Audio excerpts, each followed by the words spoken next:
order, everyone. I call this meeting to order. This is the Standing Committee on Health. My name is Kent Smith. I am the MLA for the Eastern Shore. I am typically the vice chair of this committee, but in the absence of MLA Boudreau, I am sitting in as chair today. The topic for today's discussion is from the Office of Healthcare Professionals Recruitment, the Nova Scotia Nurses Union, Canadian Union of Public Employees. Sorry, those are the witnesses that we have today, discussing the delivery of 4.1 hours of care per resident in long-term care. Some housekeeping notes, please put your phones on silent. And I will now ask the committee members to introduce themselves, beginning at my left with MLA Sheehy Richard. Good afternoon, everyone, and welcome. I'm Melissa Sheehy Richard, the MLA for Hants West. Good afternoon, everyone. I'm Chris Palmer, MLA for Kings West. Good afternoon, folks. I'm John White, the MLA for Glace Bay Dominion. Thanks for joining us today. Good afternoon. I'm Larry Harrison, MLA for Colchester, Musquodoboit Valley.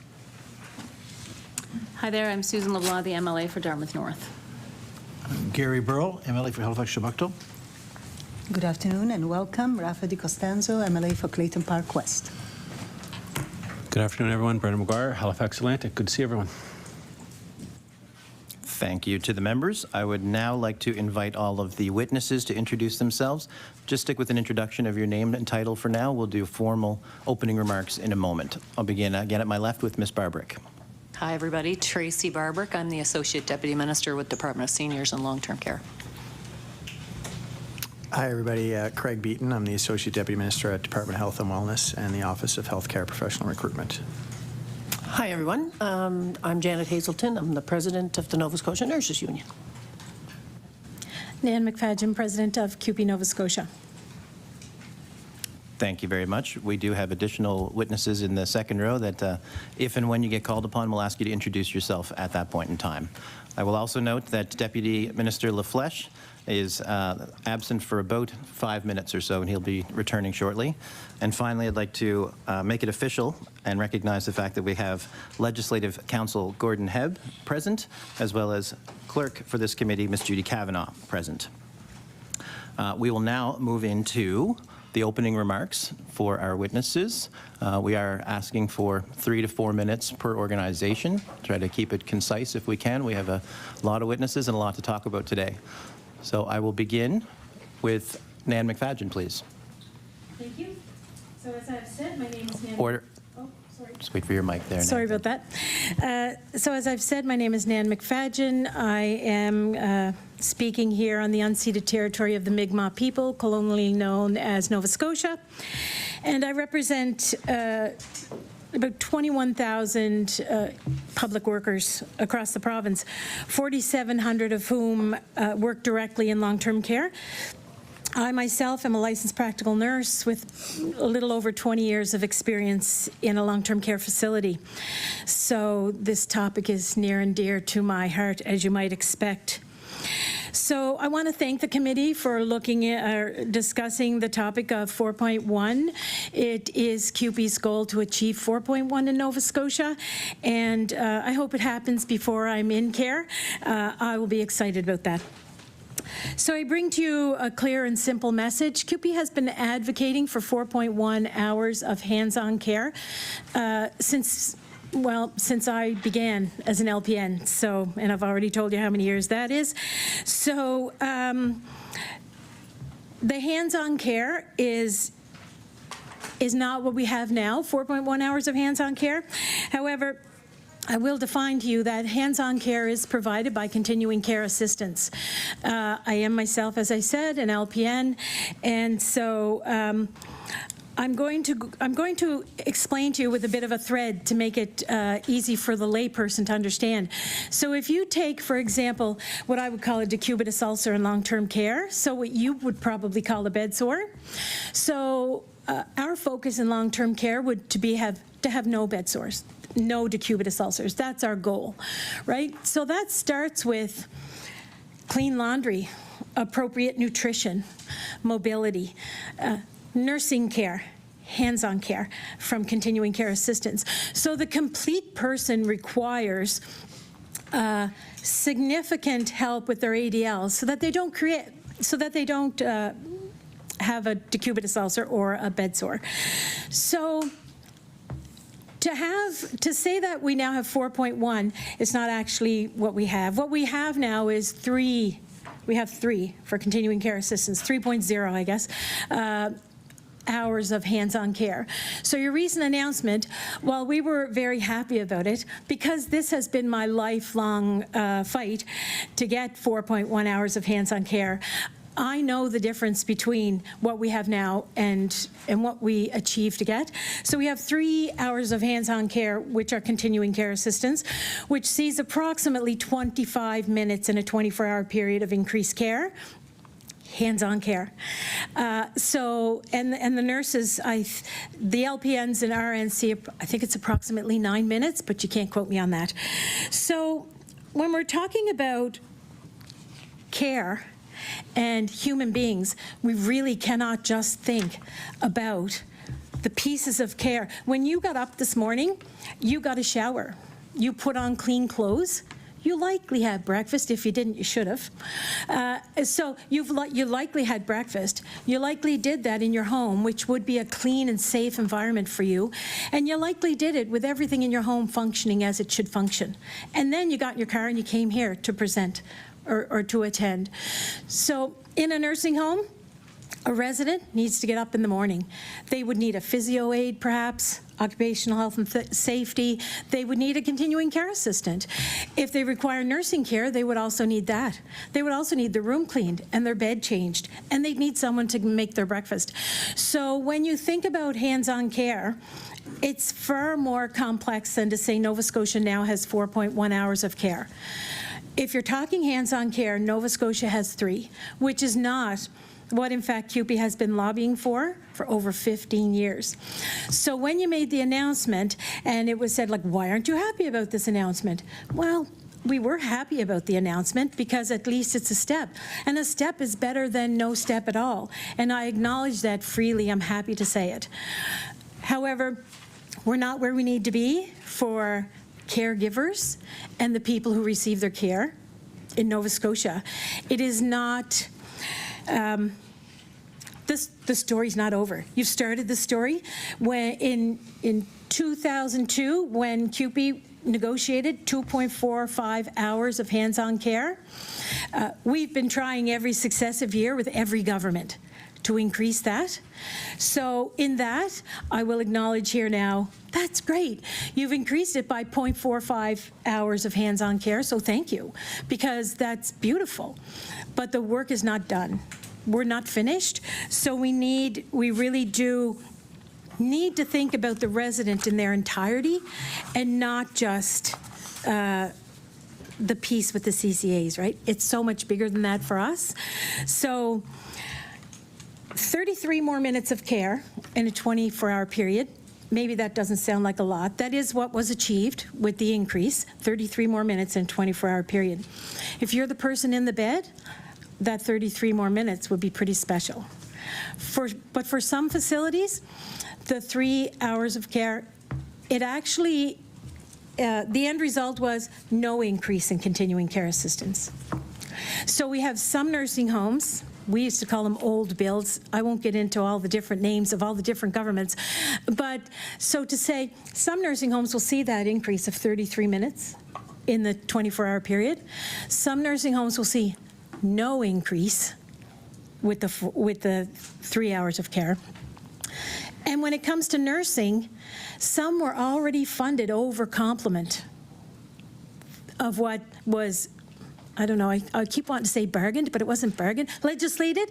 The 1.1, some were already over that. So government has agreed to continue funding that, but there's no security in that because what you've guaranteed is the 1.1. So that's great. It's great to have a guarantee. But it is definitely, if you had nursing homes already funding beyond complement because they couldn't get by, guaranteeing funding under what they were funding is not a win for us. Like, we don't see that as an amazing development. We see that as a, well, we're secure in the 1.1, but everything over that doesn't have that same security. So your government has committed to continuing that funding, but that is by the will of the government, and we know what well, you know, the will of the government is a thing. So, you know, government's will changes, the wind blows in a different direction, government feels different about something. So anyway, I said this when you made the announcement, and I say it again. We appreciate the increase, so thank you for that. But it's nowhere near what is required so that we don't see a repeat of what we saw, which was 17,000 seniors that died from COVID in long-term care facilities across Canada.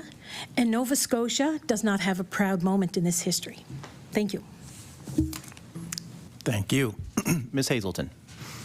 Okay, good afternoon, and thanks again for your interest in this topic. Like Nan, it's very, very important to the Nurses Union. We actually published 2 books, one in 2015 and a follow-up in 2020, on one called Broken Homes and Staffing Standards for Nova Scotia Nursing Homes.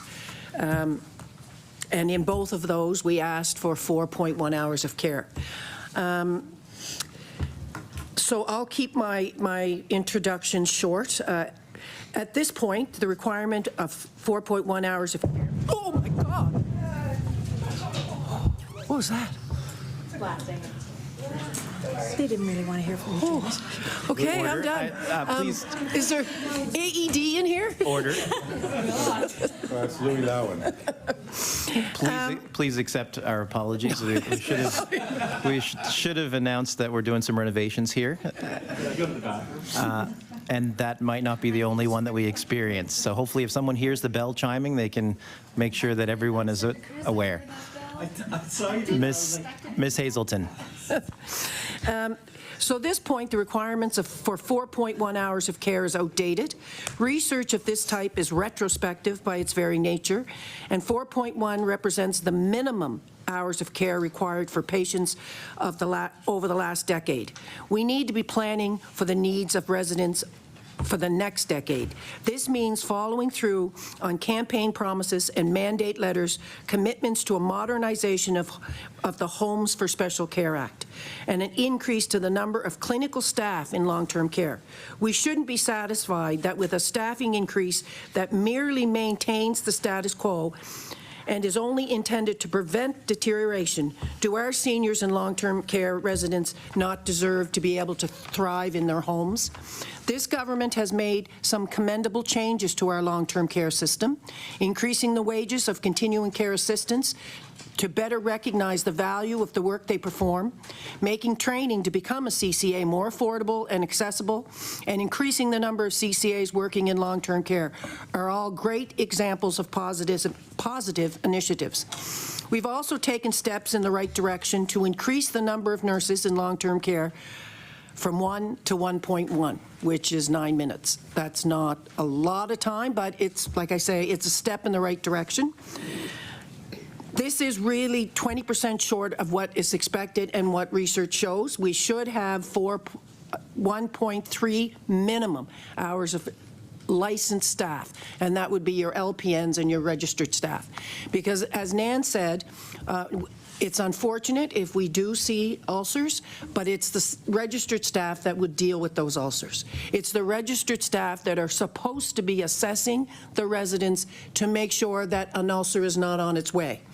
It's the registered staff that have to monitor the medications of our residents in long-term care to make sure that if they've lost 30 pounds, that someone is taking a look at their medications to make adjustments. It's the registered staff that look after our diabetics, to do the glucometer checks, to make sure that their insulin doses. Those are big responsibilities of the registered staff, and you've got to remember there's more than 100 residents in some of our buildings. And sometimes we have registered staff responsible for 40, 50, 60 residents. If it wasn't for the CCAs, it's true we wouldn't survive. However, the CCAs are very good at what they do, but there's a lot of things that they're just not educated to do, and they need the registered staff. So also, the introduction of the resident assessment instrument is another positive step forward the Nurses Union has long called for.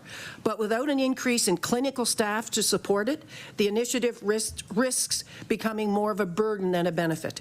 The data potential for the RAI tool is valuable addition to assist in our ability to plan for the needs of long-term care residents. So we've asked for this tool. My understanding is it's in some facilities but not others. It needs to be in all facilities. We need to be able to use that data to make sure we make good decisions going forward for the residents within our care.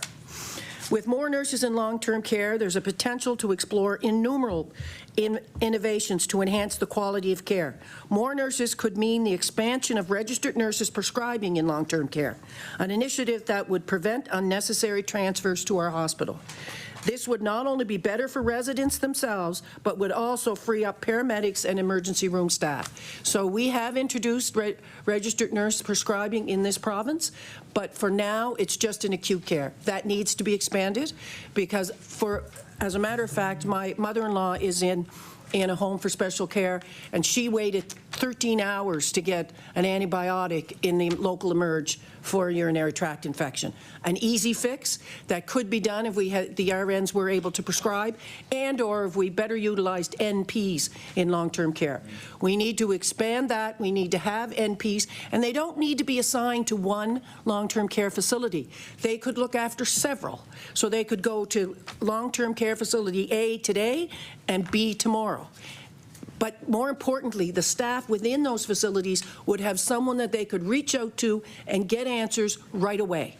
So they're assigned to those facilities so that I could call up my nurse practitioner and say, Mrs. MacDonald, looks like she has a UTI, she needs an antibiotic, and the NP would be able to do this. These are just some of a few ways. We're happy to participate in any conversations with anybody that will improve our long-term care. We are very lucky in Nova Scotia that we have such dedicated staff in long-term care, because I can tell you, most registered nurses and licensed practical nurses must love what they do because there's no shortage of jobs, and they agree to stay there and look after our residents, and thank goodness for them. But they need help. They need help now. And we don't want them leaving long-term care to go to work in acute care or into the community. But we need to make their work life better. We need to make sure that when they leave after their shift, they can say, I did a good job for my residents today. I saw my residents today. I at least laid my hands on them today, whether I did an assessment or not. They need to be able to say that. So hopefully, and the last thing, this has to be baked into legislation. Whatever hours we have needs to be baked into the Homes for Special Care Act so that future governments can't change their minds when they need to save money. If it's in legislation and you want to change it to reduce it, you can be sure there will be an outcry. So we need to introduce this in the spring setting. We've asked for this over and over and over again. It needs to happen. It needs to be increased, but it needs also to be in legislation. And that's it for me. Thank you. Thank you, Ms. Hazelton. ADM Beaton. Thank you. Good afternoon. I'll also try to keep my comments brief, but before I begin, just want to thank you, Mr. Chair, and the committee for allowing us to be here today to join you. As I said earlier, my name is Craig Beaton. I'm the Associate Deputy Minister at Department of Health and Wellness and co-lead responsible for the Office of Healthcare Professional Recruitment with Dr. Nicole Boutlier. I'm pleased to be joined by many witnesses here today to speak about the delivery of 4.1 hours of care, and in particular how our office is supporting that. The office continually works with communities, key partners, and stakeholders within and outside government to understand what is working and where the gaps and challenges are, and how to seize on those opportunities to boost recruitment and retention of healthcare professionals in our long-term care facilities. As a government with our partners, we need to be collaboratively working to ensure there's a steady workforce in place to deliver the care and support required in the many long-term care facilities in the province. There's no doubt that there's staffing shortages across the healthcare sector, but we're not remaining complacent. We are taking action. I'm sure you're all aware, as we have an Action for Health plan. The office plays an integral role in solution number 1, which is to become a magnet for healthcare providers. It's our job to work with and support our partners to fill those positions to ensure Nova Scotians have access to the care they need when and where they need it. The healthcare worker shortage is not something that we are only experiencing here in Nova Scotia. It's across the country. We hear that from our federal colleagues and our other provincial colleagues. We need to be innovative and we need to be competitive. We also need to increase the production of healthcare workers while also recruiting qualified healthcare workers from around the world to our beautiful province. Another key component to ensure the delivery of the 4.1 hours of care in long-term care facilities is ensuring that we have licensed practical nurses and registered nurses. We are investing to add 80 additional Bachelor of Science seats as well as 120 licensed practical nursing seats. This investment will allow for more nurses to enter the workforce and strengthen the system that's there. I'd like to take a moment to speak about another recruitment opportunity in which, an effort in which my colleague Suzanne Lay, who's a Senior Executive Director for the office here with me today, took part in last fall, She helped lead a recruitment trip to a refugee camp in Kenya. From that trip, 65 CCAs received conditional job offers. They are being matched with employers now, and we anticipate their arrival as soon as summer. This program gives these 65 people a safe and welcoming place to call home and an opportunity to use the skills they have, and at the same time providing a much-needed workforce and enriching our communities. We are actively engaged in planning an additional recruitment missions this year because we know there are many qualified healthcare professionals around the globe who are willing to relocate for employment opportunities or other various reasons, and we're digging deep to try to find them. I thank you for your time today, and I look forward to answering your questions and taking part of the discussion. Thank you, ADM. Deputy LaFleche. Yes, I want to apologize. I have an eye infection, so I'm hoping the cameras were on that side. And because I don't want to, if it's shown on the 6 o'clock news, to have children and so on so disgusted. Okay. ADM Barbrick has been introduced. Janet Lynn Huntington is behind me, as well as Michelle MacDonald, who replaces Caitlin Randall, who is having as much fun as me today, apparently. I'm pleased to be here today with our partners. I want to acknowledge and thank both the NSSNU and CUPE for their continued advocacy in the continuing care system and the many suggestions that they have brought forward to improve this system for both Nova Scotians receiving this care and for the people who work in the sector. I also want to take a moment to talk about the hard-working, compassionate people who work in continuing care. They are, in fact, the heart of the system, and we are extremely grateful for all they do. Too many Nova Scotians are waiting to get into long-term care, and this demand is only expected to grow. This places a strain on people waiting for placement, their families, and also the healthcare system. The continuing care system has been underfunded for many years. Our department was created in August 2021 when the government changed with a mandate to ensuring Nova Scotians live with dignity and get the care and support they need as they age. As a department, we hit the ground running and took immediate steps to address long-standing issues facing the sector. Since then, our focus has been on supporting staff in the sector, building the workforce, building capacity in long-term care, and providing the support seniors need to live in their homes longer. A big piece of this is improving the quality of care. We're doing this by setting a standard of care which will see nursing home residents receive an average of 4.1 hours of direct care each day. This will ensure all Nova Scotians living in our facilities receive the same high-quality care regardless of where they live.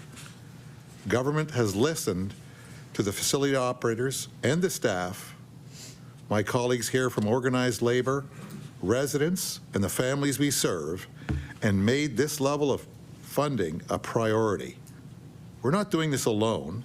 This is a collective effort involving all partners in the continuing care sector. To do this, we need to build a workforce so that facilities have the staff to deliver this level of care.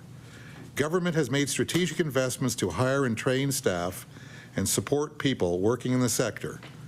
These investments include free tuition and books for 2,000 continuing care assistants, a targeted investment in continuing care assistant wages to address a specific shortage in that area, investing in workplace safety initiatives such as new home lift program for home care providers and the Employee and Family Assistance Program, recruiting nationally and internationally, as ADM Beaton mentioned, investing in quality initiatives such as wound care, prevention and management of infectious diseases, Government is also building and improving more long-term care rooms, investing in home care, and better tailoring supports to meet individual needs.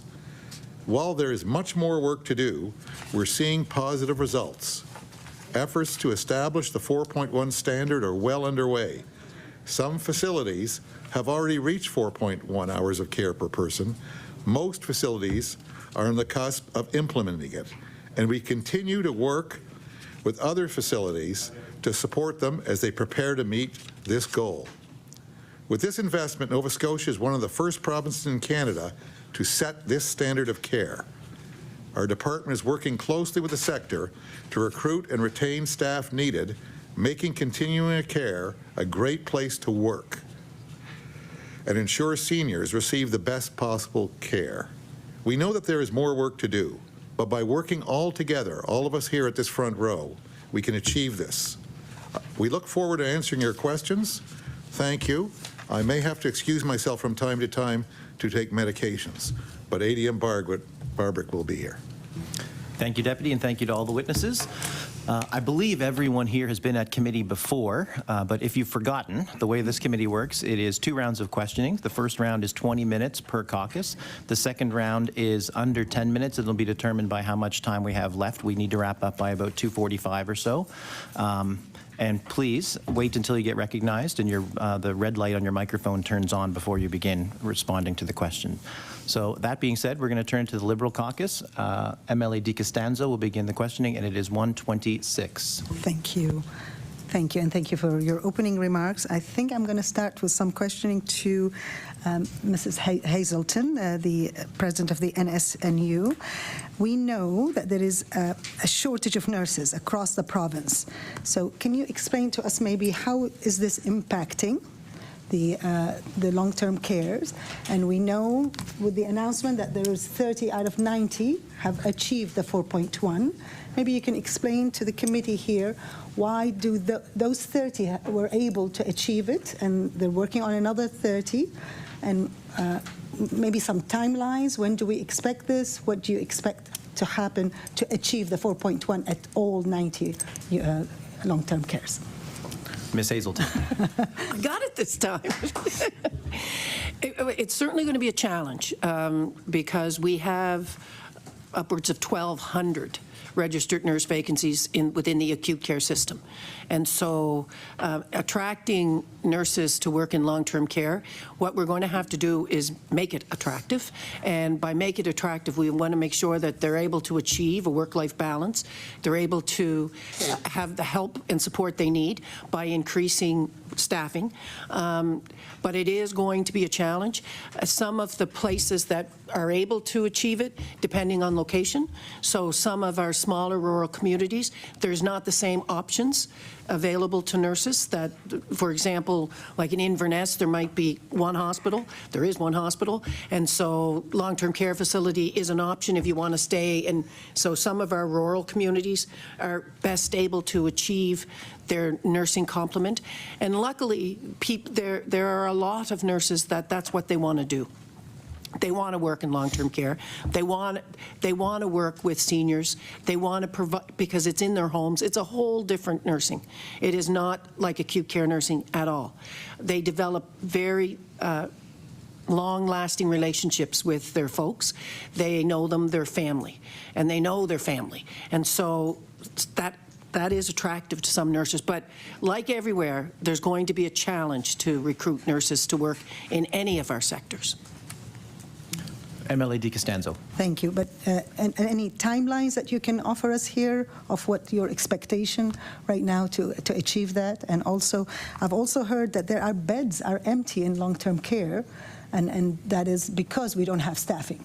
So, you know, there are people on waiting lists, but there are beds empty. So what can we do when it comes to that? Maybe that's something that other members can also reply to that question as well. Ms. Hazelton. So the beds are empty because there's no staff. We can't fill beds if we don't have staff to look after the residents. We just can't do it. Most days they're working short as it is.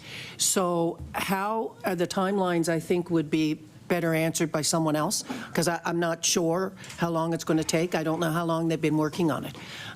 So I'm not sure of the timelines. MLA DiCostanzo.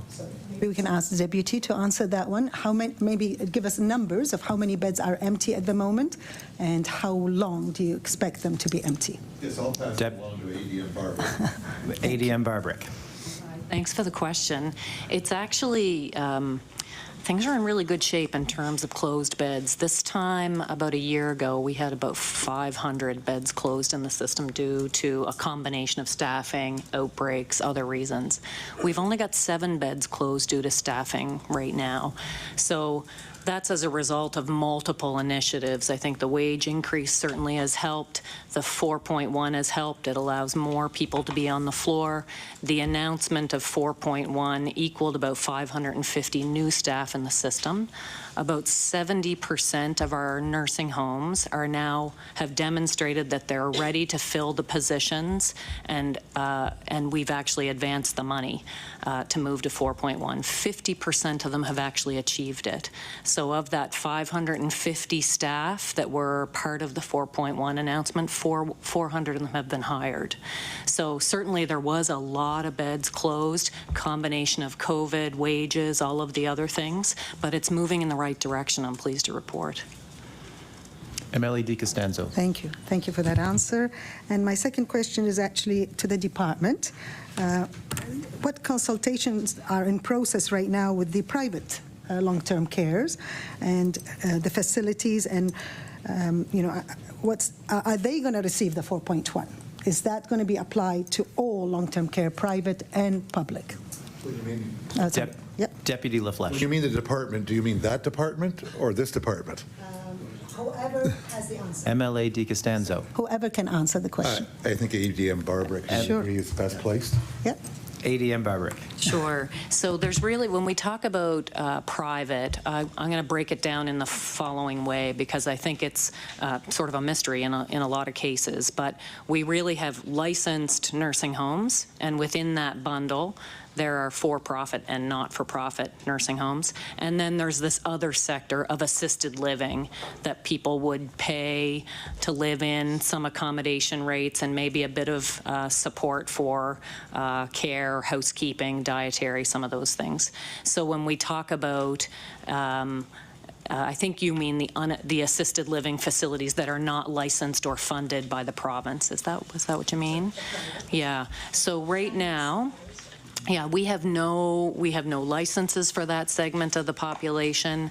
So if there is a concern in one of those facilities, it's not a nursing home. If there's a concern in one of those facilities, certainly calls come into our adult protection line, and we follow up to ensure that there's adequate care. But we don't actually set any standards for those private assisted living facilities that aren't licensed nursing homes under the province.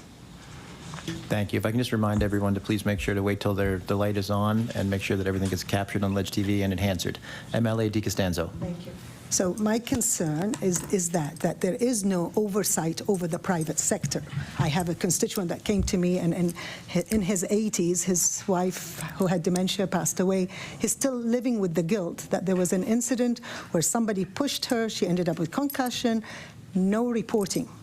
No one is watching over the private sector. What do we have as government to monitor some kind of reporting of these incidents? Who is monitoring the private sector? We saw what happened with COVID in Montreal and in Toronto. So who is looking after the private sector for incidents reporting, for standards as well? So I don't know what the government... Okay. Deputy LaFleche. Just give me 1 minute to confer for a second.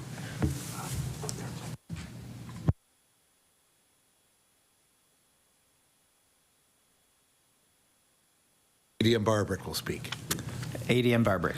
Thanks. I think I want to keep going back to that point around a licensed nursing home for the province versus an independent assisted living.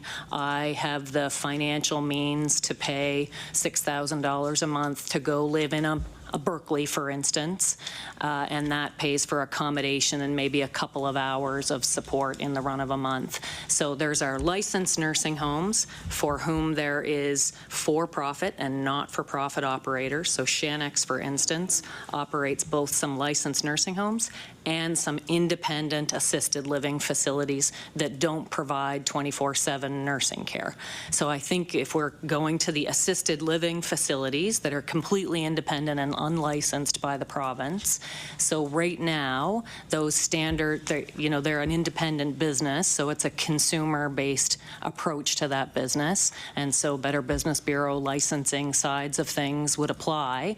The government does not provide oversight to those facilities. However, if under the Adult Protection Act, if there was a concern around the care and safety of a senior, just like if they lived home in their own house, our adult protection team would follow up if there was a complaint about their safety. MLA DiCostanzo. Thank you. My concern was actually at a licensed long-term care, and these incidents are happening, and they're not being reported, and private sector will not report it because it will not. So I think government needs to keep an eye on what is happening, and it's happening all over the country as well. So I'll move on to the next question quickly before I lose more time. So I'm excited to hear more about the immigration and the newcomers and the refugees that we are bringing from Kenya. But who is looking after their housing when they arrive here? How are they treated? Are they treated as a landed immigrant? Are they on their own looking for housing? Can somebody help me out with that one? ADM Beaton. Thanks. Yeah. Thank you for the question. There's a number of supports that we work with a number of partners to potentially to look at that. So we're working with not only the Department of Seniors and Long-Term Care, but also the Health Association of Nova Scotia, as well as the providers. So like the example that I would have given around the Kenya trip, one of the providers was with us, MacLeod Group, and they are actually looking at sourcing housing for a number of the employees in those communities. But we also have partnerships with ISANS and other community organizations. One of the other things that we also have is the community fund, which is providing funding to 28 organizations across the province for recruitment and retention. That is intended to sort of create the conditions, because we know retention is a big issue in communities. So an example I would give is, we're recruiting people from other parts of the world. They're going into rural Nova Scotia. Simple things like making sure if they have dietary needs, like halal food as an example, that is accessible within their communities. So working with communities to sort of ensure that. So it's not just one individual that's responsible. I'd say it's a multitude, and as MLAs, you guys are ambassadors as well, and can certainly help support that as well. MLA McGuire with a 844 remaining. Oh, thank you. So my question to the department is, how many CCAs and long-term care workers are currently off on full-time long-term disability as of right now? ADM Barbrick. Yeah, thanks for the question. So we have 140 independent operators in the province that are independent employers. So while they don't report specific injury rates to us, they do to WCB. So as you probably have seen over the last couple of years, we've done a lot of investments in a number of things, both in home care and long-term care, to support safety. So WCB will be releasing some numbers later this week around injury rates in both home care and long-term care, and there has been some significant reductions. So in long-term care, we've got about 15% reduction in injury rate and 8% in home care. So with the investments that we've made in recent years and the 4.1, which means additional staff on the floor, we are seeing injury rates start to decline. MLA McGuire. It's actually 407 CCAs are out on long-term disability, and that's from Aware Nova Scotia, who we met with, who works with the board. It's actually not declining. That was what we were told from Aware Nova Scotia. I met with them personally. It's actually spiking. and 407 CCAs out is a huge impact on the system, is it not? We're struggling to get people to work, yet there's 407 of them out. I think that we talk about retention and bringing people into this province. We need to start talking about retention on keeping people that have given their heart and soul, their hips, their knees, their back to this profession, and figure out why in the heck they're injured and why in the heck they're out on long term. 407 is an awful lot of people to be out. I've spoken to some of these people personally. They've never had the department reach out to them, ever reach out to them to ask them why. What happened? What caused this? And I think that's something we should be doing. So my advice would be to, while WCB is great, it's also very complicated and it can be very hard to deal with. We deal with WCB all the time. I think it should be on the department to figure out why they have such a high percentage or high number of people out in this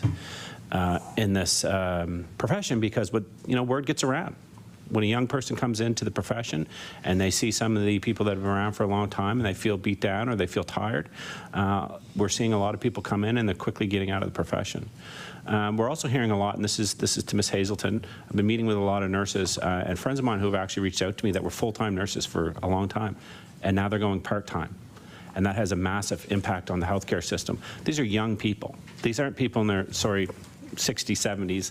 These are people in their 20s, 30s, 40s. I recently met a friend who's been doing it for 10 years, and she said, I'm done. I'm going part-time, and I'll never go full-time again. Why is this happening? Why are we seeing more full-time nurses than I would argue than ever before going part-time? And what's the impact that it's actually having on the system? It's bad retention. Ms. Hazelton? It's true.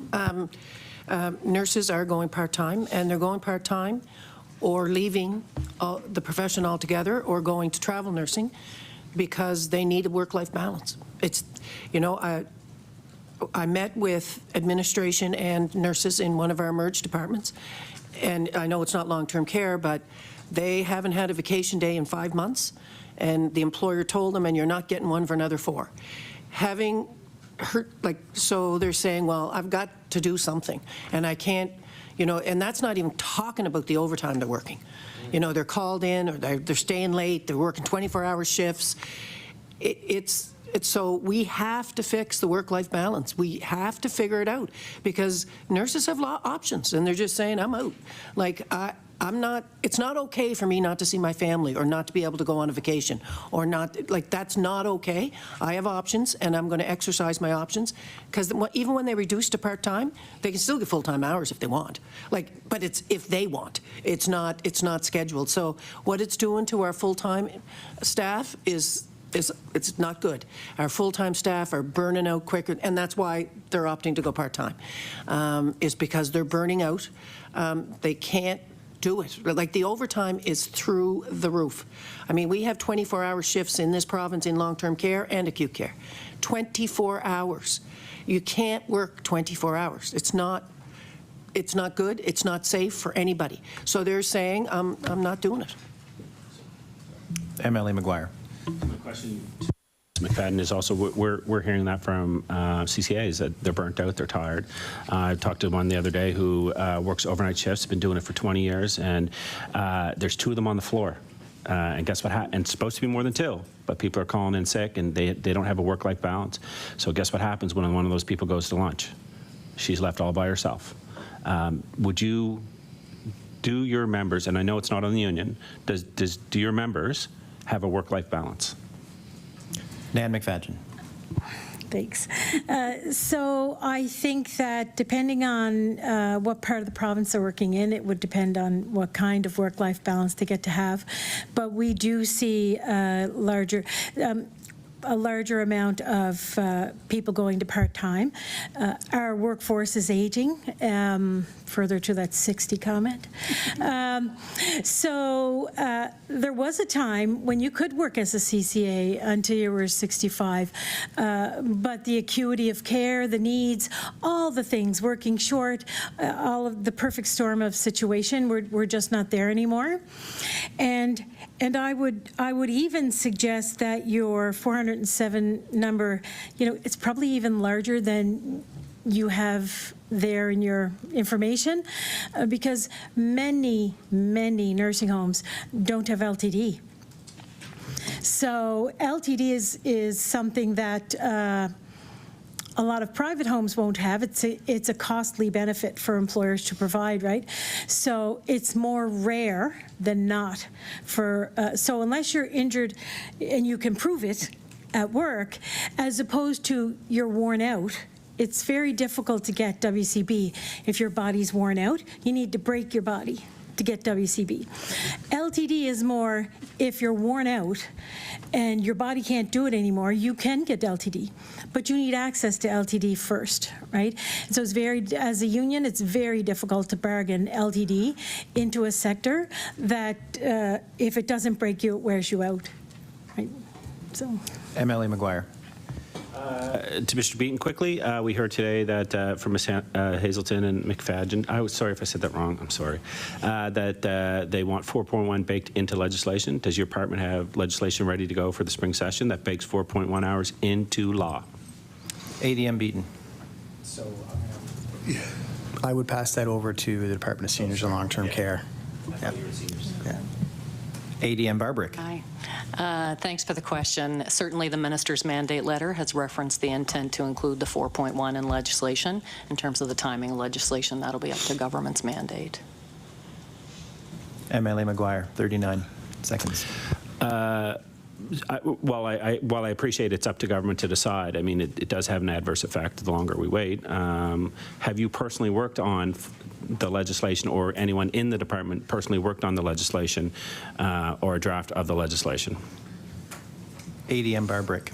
Yeah, I just want to point out that the 70% of the facilities that have been have identified that they have their beds all open, they're at full complement of staff, and they're ready to upscale to the 4.1, they've received their funding. So legislation or not, 70% of the facilities have the funding, 50% of them are at 4.1. We continue to work with each of those facilities that aren't there yet to achieve that level. Order, please. And I apologize, I don't mean to be rude. 20 minutes is 20 minutes.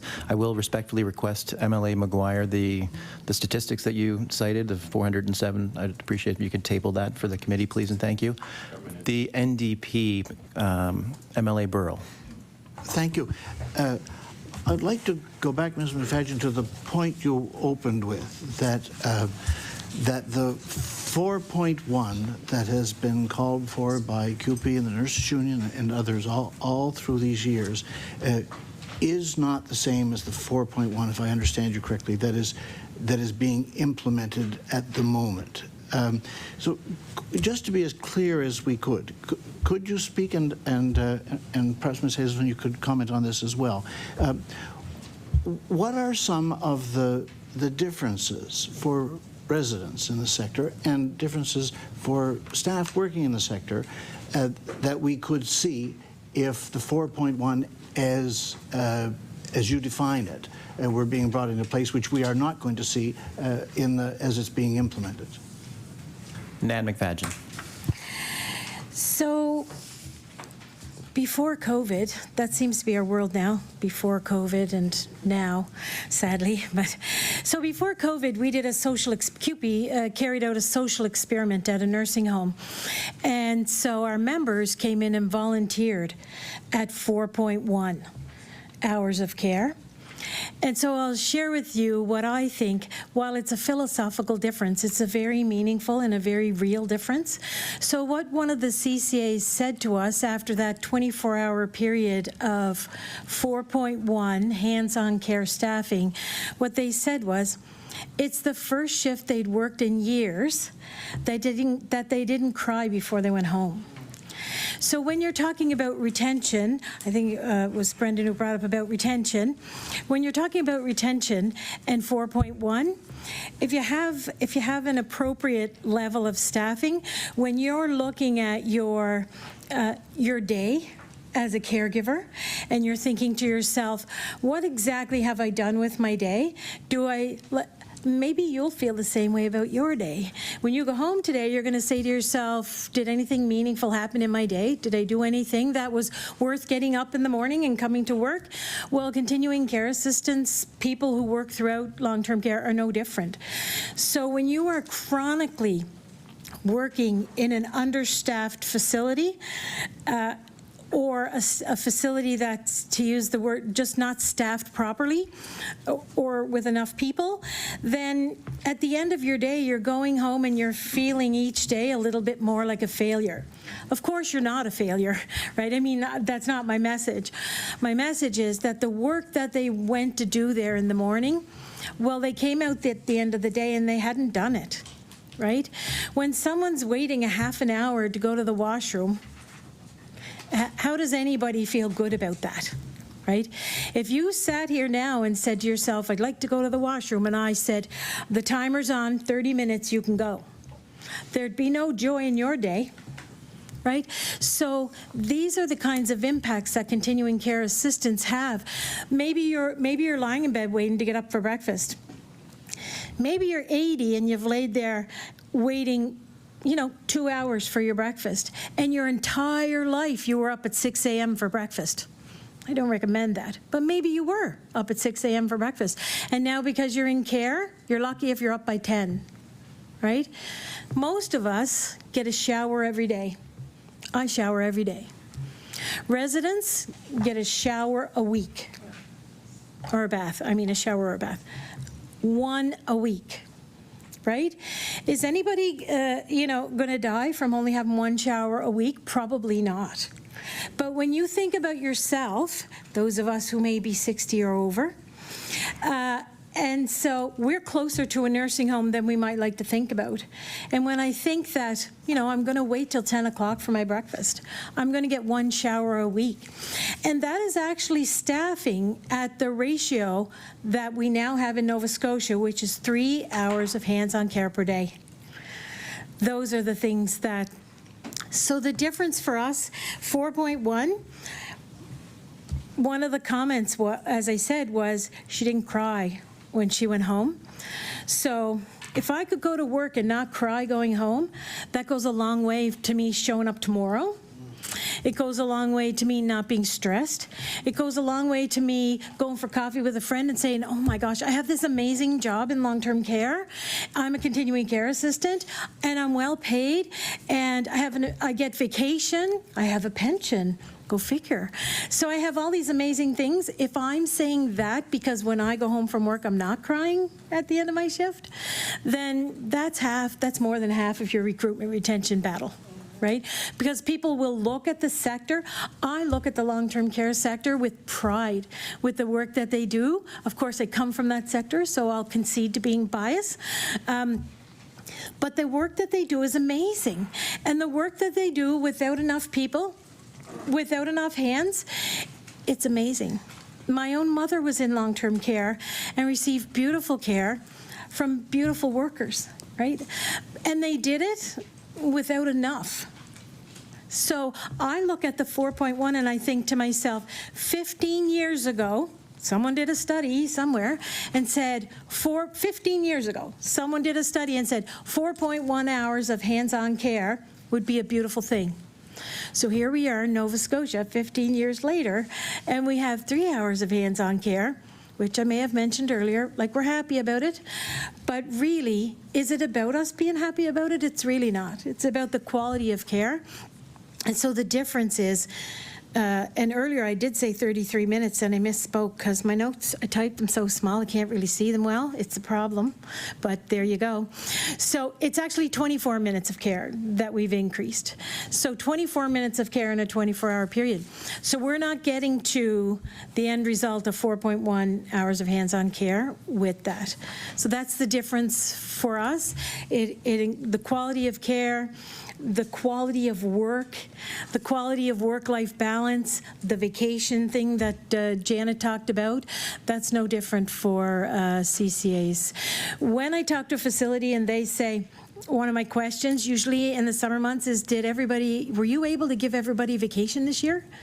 And once in a very bluest of moons, I'll hear from an administrator and they'll say, yes, we were. It's a very rare thing. And so we should not be sitting here thinking it's a very rare thing to get vacation, because I get vacation. I'm feeling confident that the people around the table have vacation, right? So I think we need to want that also for hands-on caregivers. MLA Burrell. I was wondering if Ms. Hazelton might like to comment on the difference between the 4.1 that had been called for and the 4.1 that's being implemented. Ms. Hazelton. Yeah, so it's 1.1 is what licensed care was increased to. We asked for 1.3 15 years ago. We also have to know that long-term care don't have the luxuries of acute care in many incidents, like overtime. It's very, very rare overtime will be authorized because they're funded differently. I don't know, but most of my nurses will say if someone calls in sick, that's it. Like, they work short. As a matter of fact, they work 1 CCA short. They have to have 2 CCAs short before they can even think about overtime, is what I'm told. Whether it's true or not, that's what they're being told. They don't have any of the extra supports that we have in acute care, like physios, OTs. Some have them, but most don't. Infection control. So all those tasks land on the registered staff. The infection controls, that making sure if there's an incident in the home where somebody hits someone or that takes up 3 hours, 4 hours of paperwork. Again, licensed staff. So we need more licensed staff. We need it, and that 4.1 is great. Like Nan said, we're saying it's great, but it's not enough, because if someone calls in sick, it's not like acute care. Someone calls in sick, they can pay to the moon and back in overtime, and they do. That doesn't happen in long-term care. They're not replaced. And those individuals, and this government and others have done a really good job of keeping people in their home.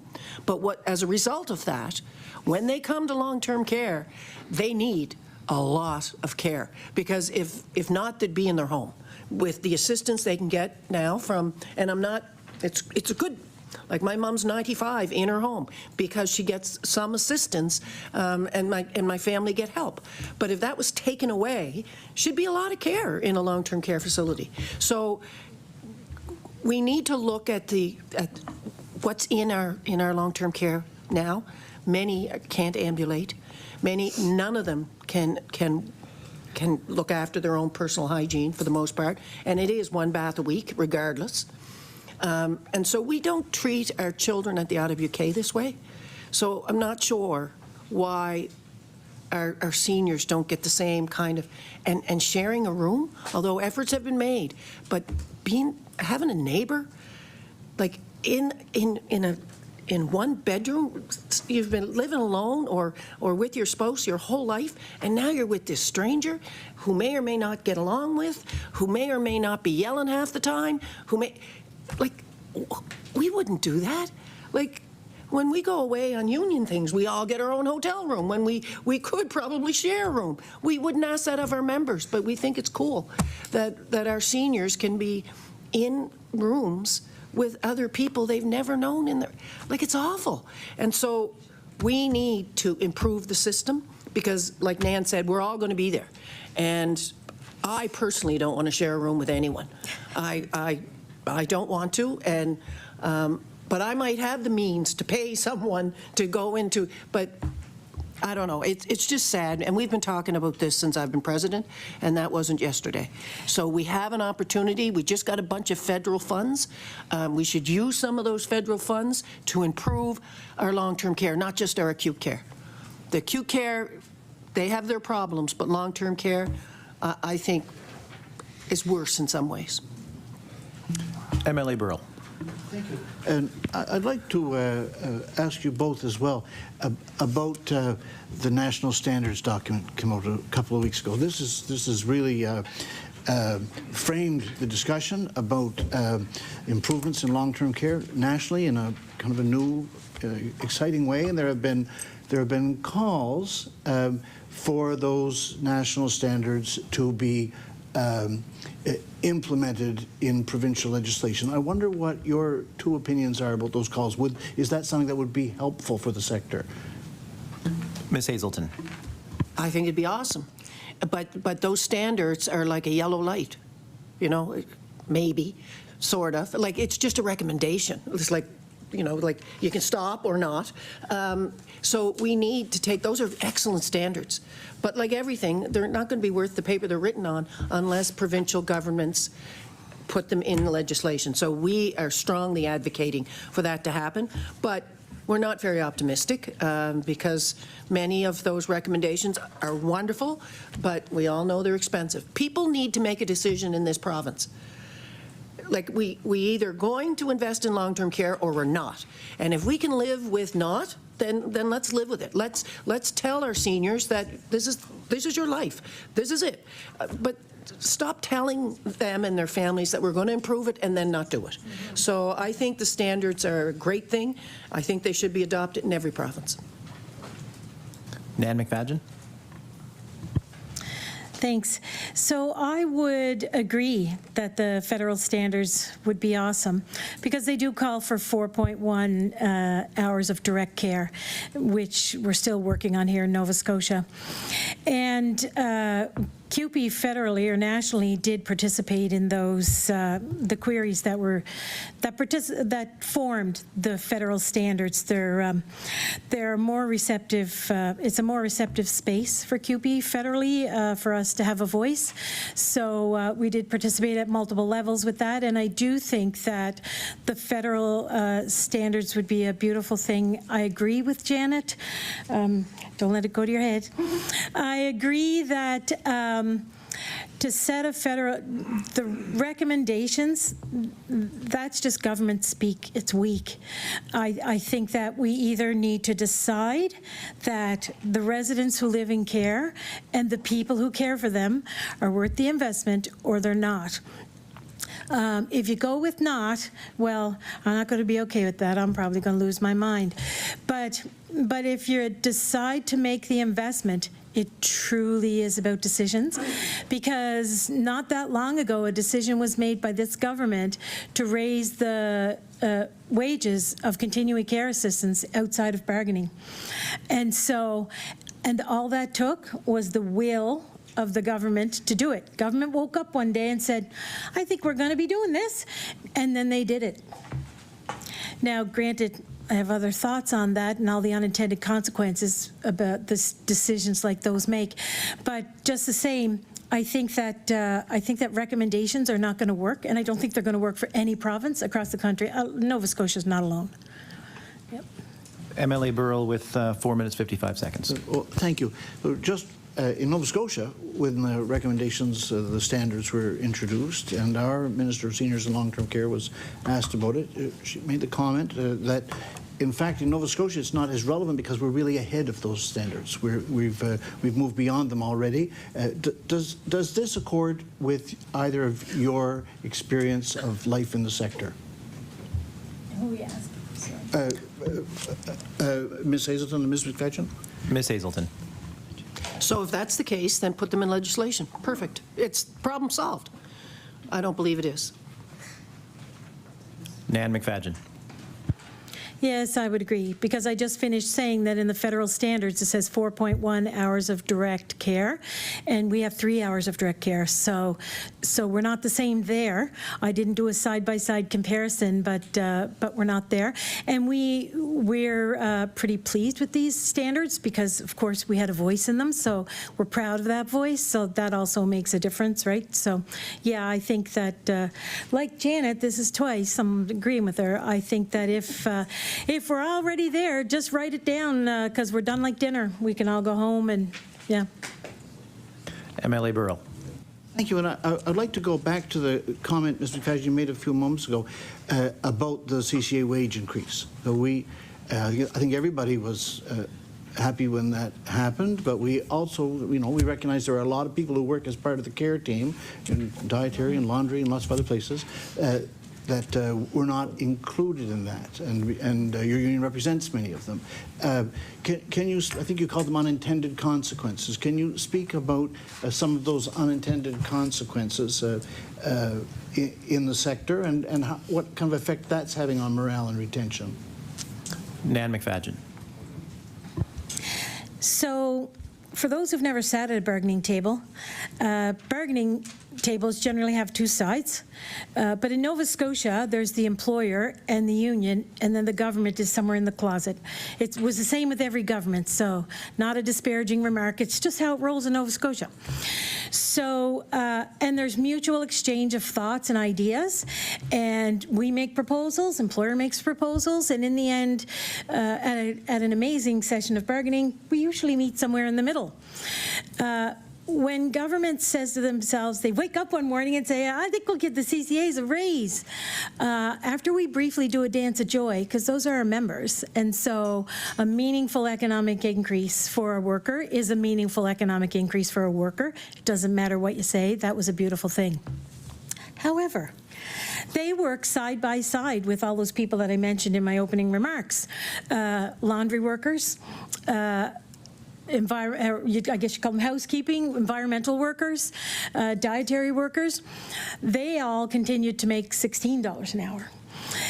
Very often, because of being short-staffed, environmental or housekeeping workers are helping with transfers using mechanical lifts, assisting CCAs doing that. So they're side by side, where CCA just saw pretty near $25 an hour-ish, and they continue to make their $16 an hour. So what happened was, while we briefly did our dance of joy, because it was a beautiful thing, we very quickly came to the realization that this workforce that is very often a second-class citizen to acute care, and I can say that because it's my sector, was divided. So you saw this one group get $25 an hour and everybody was happy for them, and then everybody else that wasn't a CCA, those people I listed, they could continue to live in poverty. We're good with that. So had that been at bargaining and government would have said, we're going to give CCAs $25 an hour, we would have went, woohoo, that's great. However, if you do that, you will divide the workforce. You will create an environment where you have people living in poverty whose work is just as valuable to quality activities in daily living as a continuing care assistant. Then you have licensed practical nurses, me.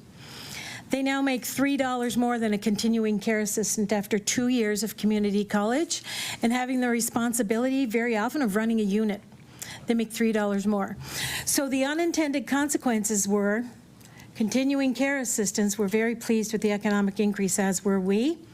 But the people who continue to live in poverty, or the people who have greater responsibility, now making $3 more.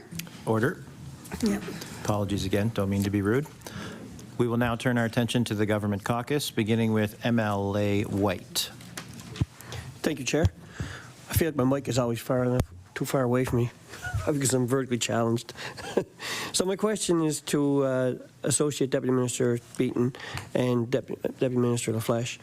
So $39.8 million of the department's investments were aimed to implement immediate CCA retention, such as tuition and tuition reimbursement. Has there since been an uptick in CCA program registration? ADM Barbrick.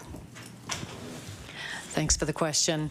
Yes, the investment was 2,000 free tuition seats for over 2 years. So we have just celebrated our 1,000th student entering the CCA program in this last fiscal, and we've got another 1,000 in the upcoming fiscal.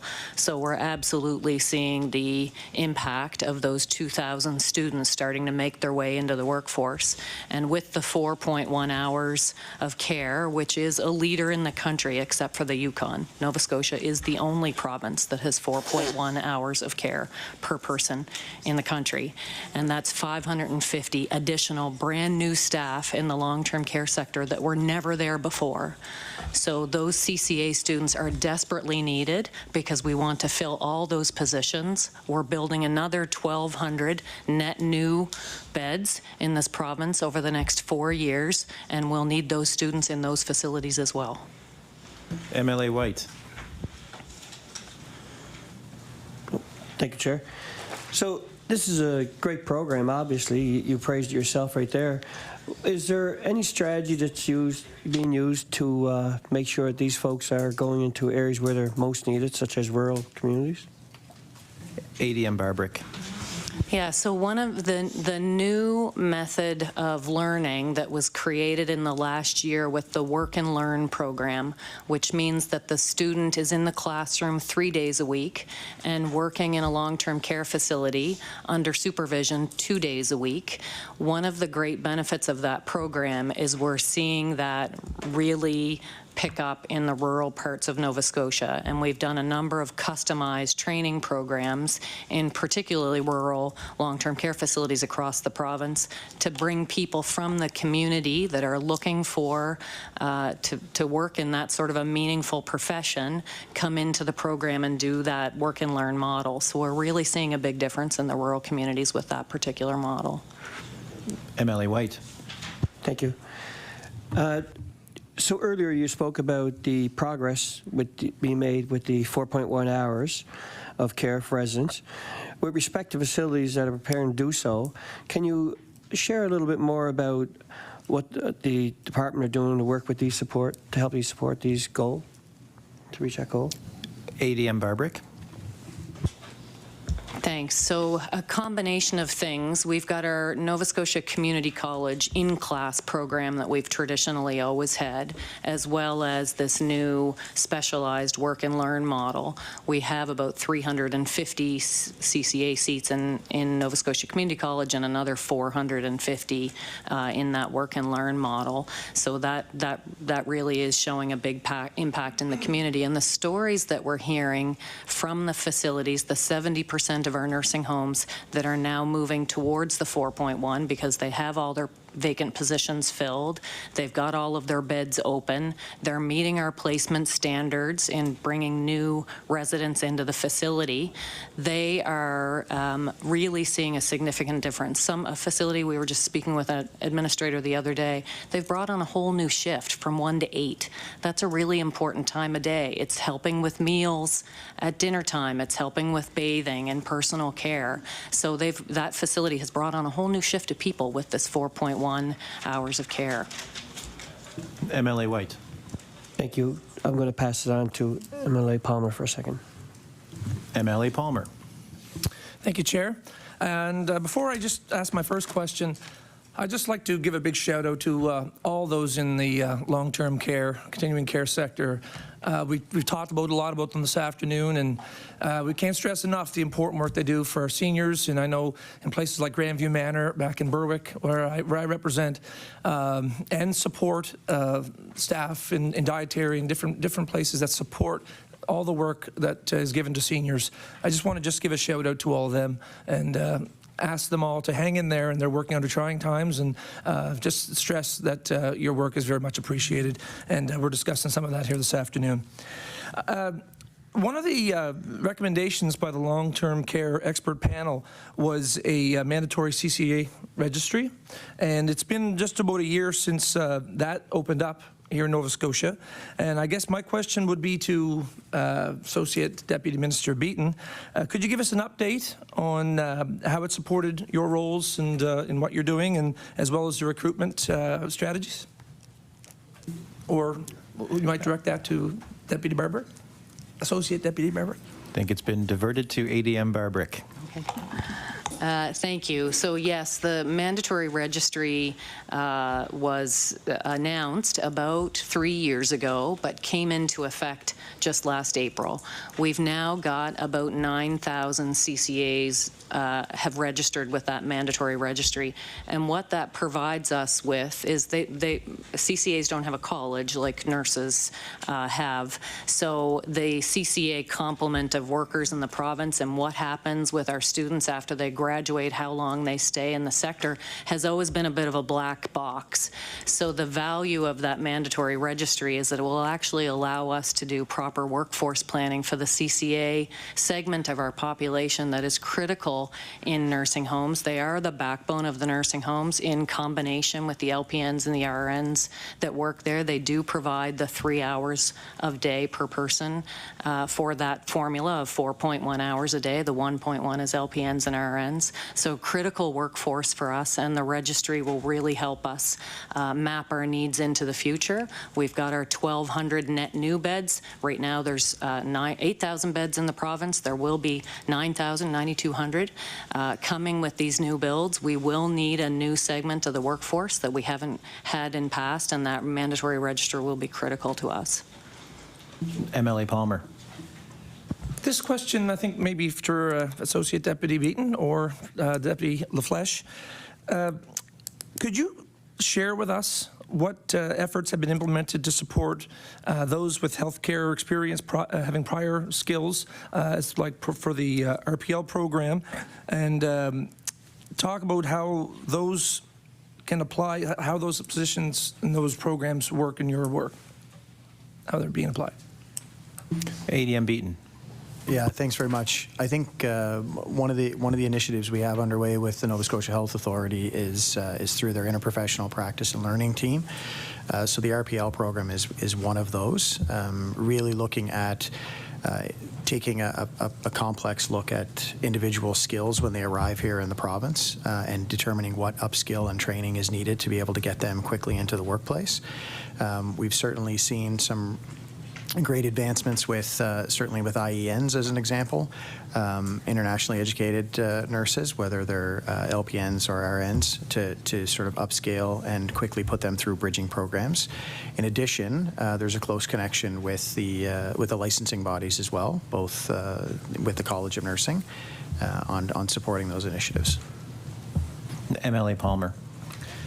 Thank you. And this question is probably a little bit more of a conversation around workplace injuries and different things, but could you talk about what your department's doing, and more nuts and bolts, maybe elaborate on what the department is doing to keep staff that are already working, help them reducing workplace injuries? More specific answers or more detail? ADM Barbrick. Thank you for the question. So the 4.1 hours of care alone is a huge safety initiative. When you've got colleagues to help with whether that's a lift or support of a resident in the facility, not being short-staffed on the floor, having the additional support within the facility is a huge safety initiative in itself. On top of that, the announcement around all the facilities that we build in the future will be single bedroom, single bathroom. That too is a safety initiative. You've got less likelihood of transmission of communicable diseases. That will make a huge difference in the future. We have created and invested in new equipment for lifts, both at home in the facilities. We have created an EFAP, an Employee Family Assistance Program, for the workers in the sector. If the facility does not have its own EFAP program, they were able to sign on to a provincial EFAP program to support people to stay at work or return to work. We have invested in additional wound care supports over the last few years, again, from a safety perspective for both the resident and the worker, and you know what's required of them to care for someone with a wound. We have invested in additional infection disease control staff for the facilities, again, this past fiscal year, and we'll continue to do that for the foreseeable future. Our long-term care assistant element that we brought in as part of COVID has continued to be funded to ensure there's additional staff for cleaning and transporting residents from place to place within the facility. And the other thing that we've recently done is the protected envelopes of funding, which ensures that money for staff is used for clinical staff on the floor, and that is not reallocated for other purposes. All of those things are contributing to a safer workplace into the future. MLA Palmer with 8 minutes, 58 seconds. Thank you. So just to confirm, it's been mentioned by one of our colleagues that a report that was highlighted talking about 407 absent workers. I think that same report might have been referencing a 2021 numbers, but can you confirm that we are moving in the right direction for sure? Like, we are definitely seeing progress. Yeah, so there's... ADM Barbrick. Sorry. There's two things that you measure as it relates to injuries in the workplace. One is the number of injuries. The second is the length of time lost from the workplace as a result. So those two numbers you see, number of incidents, and the other is return. So where we're seeing the improvement is the return to the workplace time is shortening. So we've seen significant improvement both in long-term care and home care, 15% and 8% respectively, in reduction of length of stay on a workplace injury. So that is both confirmation that the injuries are less significant and that the supports to return to the workplace are working. MLA Palmer. Thank you for that clarification. That's good. Thank you. I pass it on to my colleague. MLA Sheehy Richard. Thank you. I just want to, I find this conversation is a very important one. So again, thank you for being here to talk about the changes that are occurring. I want to go back to when we talked about how the Office of Healthcare Professionals are dealing with more the retention side. Not just the CCAs, but in particular the CCAs. I know that everyone's important, but could we elaborate a little bit more on how your role is interacting with the retention for the CCAs? ADM Beaton. Sure. So in terms of retention of CCAs, I would say we work closely with our colleagues with seniors and long-term care who have predominantly, most CCAs would work in the sector that would support long-term care. But I think, some of it was outlined earlier that Deputy LaFleche has already spoken about in terms of incentives, whether it's around compensation. Certainly has been helpful, and I think ADM Barbrick's talked about that in terms of filling a number of those seats with tuition relief and other pieces. One of the key ones is definitely sort of those wraparound community supports, and that's why the office has been partnering quite extensively with a number of community partners. I mentioned the 28 organizations. We'll be working closely with them. They filled out applications submitting their ideas of how they best, because really communities are the ones that will tell us what will work in their communities in terms of kind of keeping retention. So that is a key one. The Federation of Municipalities recently, I think in the fall, hosted an event and invited the office to participate and have a table there. There was quite a bit of interest.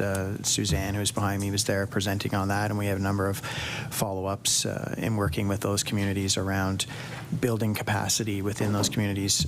But it's not just the office. There's other government entities that also support this type of work. I think of Department of Communities, Culture and Heritage. I think they have a new name, Communities, Culture, Tourism and Heritage now, is also key in terms of supporting welcoming communities. MLA Sheehy Richard, 5 minutes, 25 seconds. Thank you. And then I wanted to go into a little more detail about community organizations, because I have been watching along in the press releases where communities are getting the funding to help. And if you're from a community, for example, mine, that doesn't necessarily have that in place, what kind of ways would the office maybe look at the big picture, see communities that maybe don't have a community navigator? And, is it the Chamber of Commerce that you're reaching out to, or you just mentioned being at the Federation of Municipalities earlier to discuss that? Do you guys look to see how you can facilitate community by kind of putting the bug in their ear as well?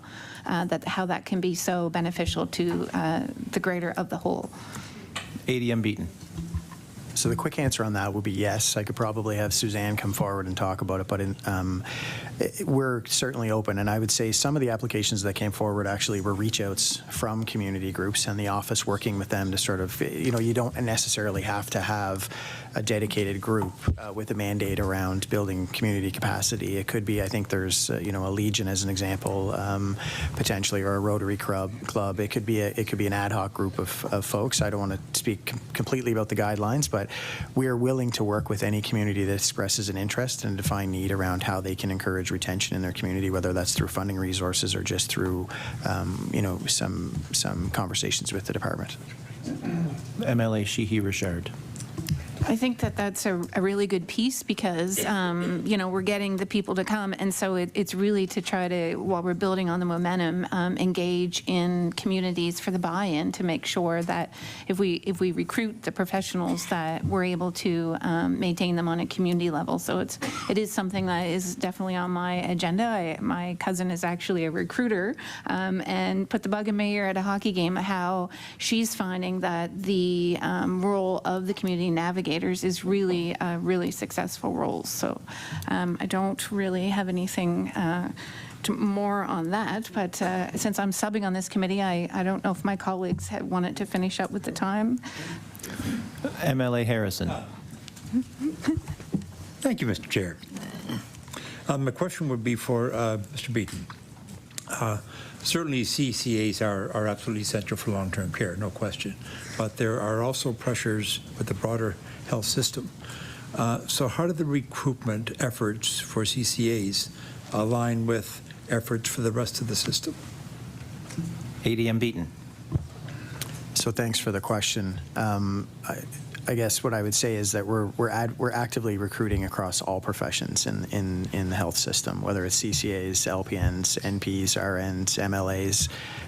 We're looking for people that are interested in working with the system, but we're also looking at trying to build capacity as well, sort of homegrown approaches. So working quite extensively with our colleagues at Advanced Education, the Nova Scotia Community College, universities around how we can expedite training programs to have more professionals ready for practice sooner. It's a combination of a couple of things, and what we call it is sort of, it's not only just about recruitment, but it's also about retention, and in some cases it's about redesign. So thinking differently about how we work within the system and how people are utilized across the system. So scope of practice would be one of those, and enhancing and looking at broad scopes of practice. So when you're talking about recruiting across the system, there's multiple areas. It's not just necessarily about recruitment efforts. We do know that from a recruitment perspective, around 30% of our recruitment efforts last year came from international markets. So we do know that that's a significant area of focus for us. But I would kind of hone back to it's typically easier to get people to stay and live here when they're actually trained here. So the training aspect of that is really important. MLA Harrison. How much more time, Mr. Chair?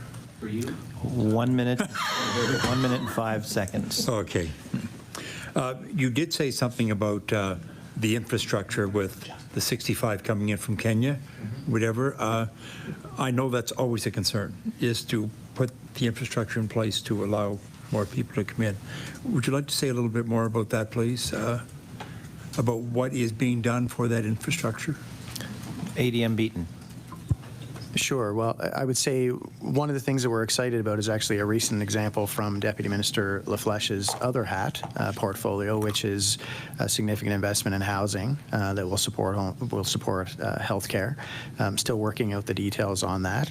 I mean, housing is obviously a key element to that, but it is the community supports. So one of the things, as I had mentioned, that we're doing is working with a number of community organizations to sort of build that capacity.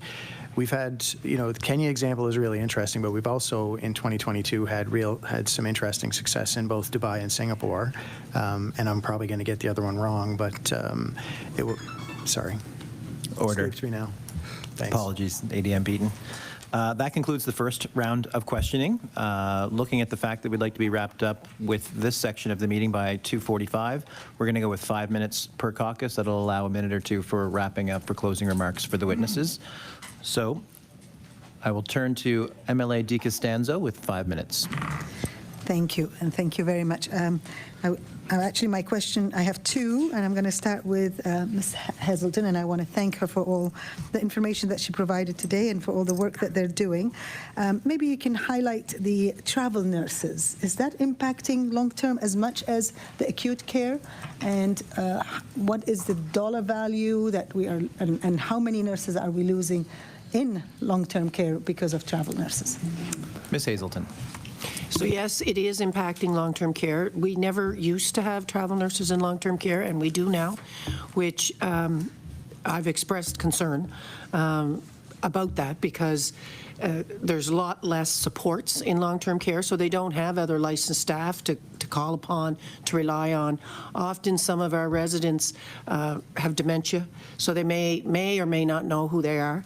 And so, you know, giving like medications and those, that puts it at higher risk if it's a travel nurse, because the travel nurses aren't part of the community. They don't know the residents like regular staff would. So as far as how many, I've just recently been hearing about them in long-term care. The majority of them are in acute care, but where they are in long-term care, there is very significant safety concerns because of the fact that they don't know the residents, they don't know the routines, and it's very upsetting to the residents to have someone that they don't know introduced into their world because it is their world, it's their home. And so, but I don't know the exact numbers. I'm sure someone, I don't pay them, so I'm not sure how many are in the system, but they do make significantly more hourly rate than the regular staff, which that creates a lot of problems as well. MLA DiCostanzo. Maybe we can put the question to the M or the deputy to tell us about the numbers of how many we're using in long-term care. Absolutely we can. ADM Barbrick. Thank you. So this workforce has been underinvested in for years, and so it has left us in a significant deficit of CCAs, LPNs, RNs to have what we need to run these systems. So travel nurses have absolutely been a necessity while we ensure that we've got beds open in the nursing homes in the province so that people that are waiting at home can get into a facility when their families are exhausted from holding it up at home. So we absolutely have just shy of 100 travel nurses in the province right now. It's been as low as 60, as high as 90. We use them as we need to keep the nursing home beds open and in operation. So it was probably 16 months ago, we had 500 nursing home beds in the province closed. Travel nurses have been part of the strategy while we grow a proper workforce that meets the needs of the sector as a short-term plan. It's not our long-term plan. MLA DiCostanzo. And maybe the cost as well. So you gave us the number, but also the cost that it's, if you can have that as well. ADM Barbrick. We have spent a little over $30 million on travel nurses in the sector. In the last year? MLA DiCostanzo. I'm sorry. And in what period? I know. Sorry. In about, ADM Barbrick. we'll get the hang of this soon. That's right. In about the last 18 months. MLA DiCostanzo, 116 remaining. That's a high price that we're paying. So the other question before the time lapses is, I've heard that we have over 2,000 Nova Scotians waiting on the long-term care for a bed. Can you update us as well on how many are waiting in a bed in a facility, and how many are from home? Either they're in hospital or at home. Maybe some numbers and where are we and what's the future as well. ADM Barbrick.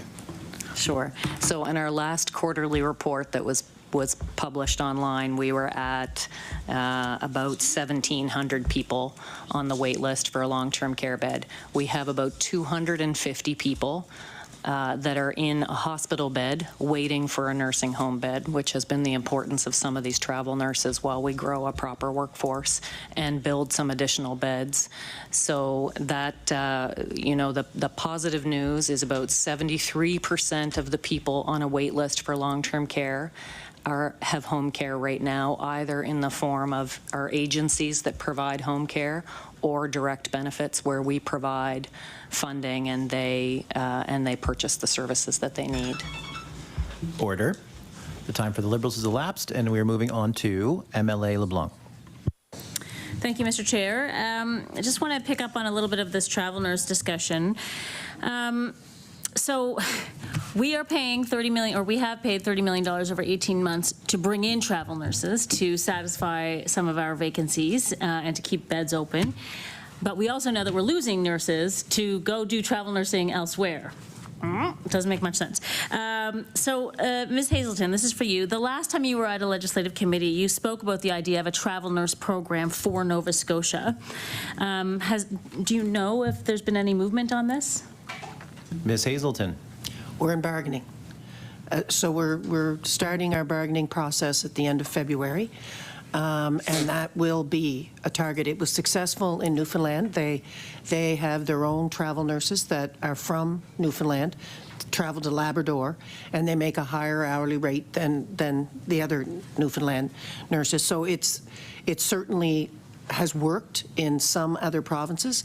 So it will be something that we intend to discuss in bargaining. MLA LeBlanc. Thanks. And, earlier in the conversation, we talked about, one of the reasons why nurses and LPNs and CCAs are leaving their jobs is because they can't figure out a work-life balance because for all of the reasons we've already talked about. In a nutshell, if that's possible, what does the government need to be doing to address, as you recently, or the union recently put it, staggering nursing vacancies and urgent and untenable pressures on nurses? Ms. Hazelton. Well, as I said, we're going into bargaining. We need to do something around retention. There's lots of recruitment incentives, but we need to do something around retention. So if I'm a 10-year nurse, what's keeping me here? If I can't get vacation, what are we going to do about that? And so money isn't the answer to everything, but it's the money is the answer to some things. And so I think this round of bargaining is going to be very important for nursing. We need to make sure that our Nova Scotia nurses are wanting to stay, live, and work in this province. And it's just, having no solution is not a solution. We can't keep spending millions and millions of dollars, and that 30 million's in long-term care. Can you imagine how much they spent in acute care? So if they're spending it anyway, we have to figure out a way to spend it more appropriately within our own province. MLA LeBlanc. Thank you. Great. So, nursing overtime at Nova Scotia Health has exploded in the last year or so. Now, you did mention that there's not a lot of overtime in long-term care because they just don't, it's difficult to fund or difficult to get. But can you give us a picture? Like sometimes there I won't answer the question for you.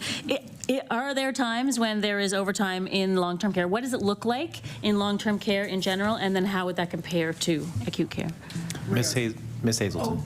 This is the first time? And I guess sorry, while my mic is still on, Mr. Chair, I will say, so what is the impact on the residents? So rarely is overtime worked in long-term care. Very, very rarely.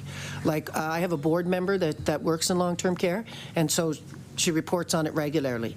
It is extraordinary to authorize, especially for licensed staff, overtime. It has to be authorized, and they never get the authorization. So what it means is somebody somewhere is on the end of a phone taking call for that home if they can't get a licensed staff to be replaced. So it's not good. In acute care, there's just no question. Someone calls in sick, you just call in overtime. It's not even up for discussion. It's never no. It's never no. In long-term care, most often it is no. And I don't know the funding formula for long-term care. I don't pretend to know, but I'm told, and it may not be true, that they're not funded. They're funded for a full-time position with the vacations and bill, but they're not funded for overtime. So if they're not funded for it, they're not paying it, they're not doing it. So that's what I'm being told by administrators. That's all I can say to that. Thank you. 20 seconds. Does Barbrick want to? ADM Barbrick, 13 seconds. Yeah, thank you. 13 seconds. Every FTE is funded for 43 days of replacement staff. So there is funding. That's not to say they have the capacity or the workforce that they can draw on. Order, please. Turning to the Government Caucus, MLA White. Thank you, Chair. I really want to give you guys at the Department of Seniors and Long-Term Care to have a chance to talk about this, so it's to Deputy Minister and the ADM. so much of what you do is future-oriented. We got to train people and put them through a program, wait for them to come out. But yet, somehow, when you come out with the Work and Learn program for continuing care assistants, that managed to provide new students right now, so new employees, but also immediate relief to the sector. I wanted to give you a chance to tell us a little bit about how that's working out in the industry. Deputy LaFleche. I will start, and ADM Barbrick will continue. So I want to thank you for that. I want to go back to the time that I was Vice President Academic and a principal in the community college over 20 years ago. And the predecessor program to the CCA was full, long waiting list. I was very surprised when I took over this department 16 months ago to find out that these programs were not attractive, not attracting the number of students. So something happened in that interim. ADM Barbrick mentioned the neglect in the system, but the career became unattractive over those 20 years from being a very popular career 20 years ago. So there's many things that we've done to create an attractive career for CCAs, and I'll leave aside other things being done for LPNs and RNs at this time, one of which was the 23% instant wage increase, sorry I read it up there, to $25 an hour. And another thing we're looking at is a career path. People want to have a career path. I've spent a lot of my time in education. I was a professor, principal, and people need a career path. So they might start as a CCA, and many of them will want to continue as a CCA. But there's also a number of them that want to move up to something else, LPN, administrator, whatever it is. So we're working hard to create career paths for CCAs so it's viewed as an attractive career and we can attract people into the discipline. The government has been very supportive, Treasury Board, of giving us the money to look at these types of investments and to make the CCA career a more attractive career after it has fallen down so far over the past 20 years. ADM Barbrick, would you like to? ADM Barbrick. That's good. Seems as though the question's been sufficiently answered. MLA White? I have pass over to MLA Palmer. MLA Palmer, 2 minutes, 28 seconds. Thanks, Chair. We've definitely gotten a lot of information this afternoon, and very, very constructive, and hopefully those who are watching in Nova Scotia see that a lot is being done on their behalf and for their parents and their grandparents as we move forward. But I do have a question. Maybe I'll ask the Associate Deputy Beaton to go back to the question around those with prior skills and those maybe coming to our province. The area I represent has a lot of people from the Filipino community and Indian community who come with previous skills in healthcare and long-term care. Can you talk about any specific programs for maybe those communities or that we're doing to allow them to expedite the process into more into LPNs and RNs? ADM Beaton. Sure.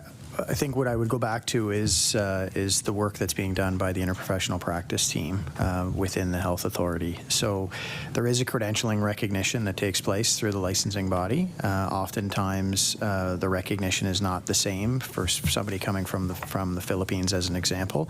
But we know that they're skilled. So there is assessments that need to be done, competency assessments that need to be done in order to be able to assess whether or not their credentialing can be licensed here or their abilities can be licensed here in the province.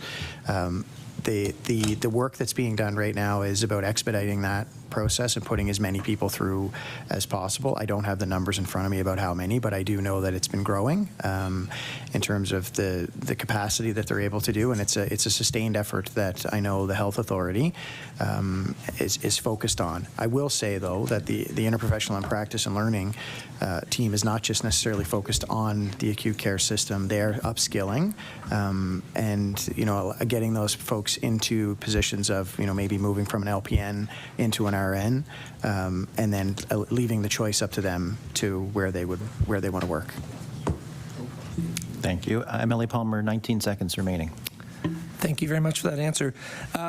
Just, I guess this will be for the deputy. Just quickly, can you give us any kind of feedback on or some information on the feedback you're receiving from people who have been taking the this continuing care system program? Any stories of? Okay. ADM Well, that's it. 8 a.m. alarm clock. That does conclude the question and answer portion of our committee meeting. It is 2:43. I'm going to offer closing remarks to those who would like to offer it back to us. I will say if you're not done your opening remarks by 2:46, I'm going to call order and say we've got some business to attend to. So if you don't mind being concise, I would appreciate it. I will begin with Nan McFadgen. Thank you. I guess I would say that in the end we will remain hopeful, yet at the same time ever vigilant. It's our responsibility to hold government to account. And so we see that 4.1 hands-on care is the answer. It's been the answer for over 15 years. And so we will continue to lobby for that until we see it. Thank you. Thank you. Ms. Hazelton? So I agree that we need to remain on this file. It's sad that it has to take so much attention because our seniors, I believe, deserve more. But I think it's imperative that we bake it in legislation. That Homes for Special Care Act hasn't been opened in a very long time. And so we need to open the Act, modernize the Act, and make sure that we put adequate care within the Act so that future governments, it can't just change it on a whim, because that's what happens when things get expensive. When cuts start to happen, it's always our most vulnerable that get cut first. That we cannot allow that to happen. Thank you, Ms. Hazelton. ADM Beaton? Thanks for the opportunity to be here today. I would just say workforce is certainly a major enabler in the system, but it's also currently right now a bit of a limiting factor. So our efforts are really focused on recruitment, retention, and redesign, and really looking at opportunities for continued and sustained service, thinking differently, maximizing scope, but really appreciate the opportunity to be here today. Thank you, ADM. Deputy LaFleche? ADM, we have a minute left. I think ADM Barbrick wants to speak. I just want to say one thing. In almost 20 years as a deputy, I have never seen a government so committed to doing whatever it takes. You can look at a flip side on money of travel nurses, and they're doing whatever it takes to keep these facilities open, to open beds, and to ensure that seniors are treated with dignity. ADM Barbrick. ADM Barbrick. I just want to make sure I don't think I've conveyed properly, to my mind, the journey that we're on. We are on a journey in this sector. So that includes increased capacity in long-term care beds, increased quality, increased safety, increased home care, different types of home care like the Capable program that you would have seen announced. We need to grow a workforce. We need to adequately compensate them. We are all on the same page about the journey. Thank you very much. I appreciate everyone being mindful of the time to help us out. That concludes this section of the meeting. We're going to take about a 2-minute recess while we let you gather your belongings, but thank you all for being here today. Tracey.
Order.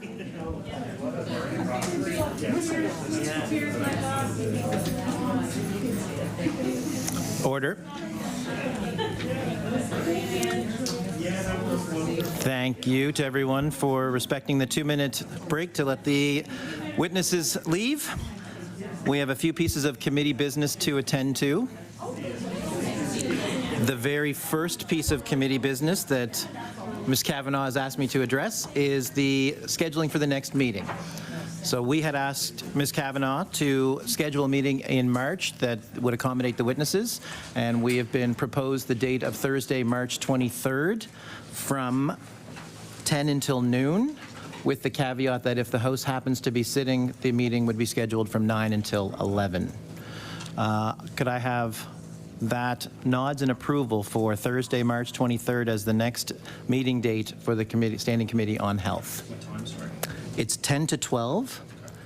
Unless the House is sitting, it would be 9 till 11.